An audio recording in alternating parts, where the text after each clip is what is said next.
Focus 5 is a major update for your productivity, and in this video I want to show you the new dark mode on macOS. Dark mode is one of the big new features in macOS Mojave, and Focus 5 beautifully adapts to it, blending perfectly into the system and embracing this new interface. When you look at Focus, you can see how the background camouflages itself with the desktop picture. It's a really subtle and harmonious effect that blends with the surrounding area. The new task list, for example, has different levels of effects. The background adapts a little more to the underlying content, whereas the task area is a little bit more solid.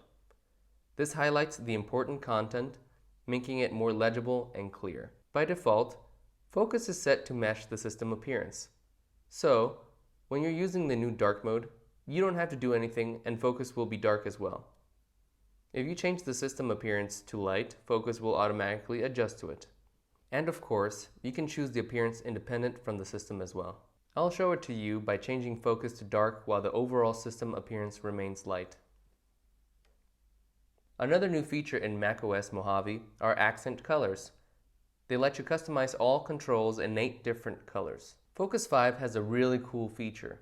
You can choose to adapt the whole app appearance to the currently selected accent color. In combination with a colored background, this is a great and fun way to style the whole appearance.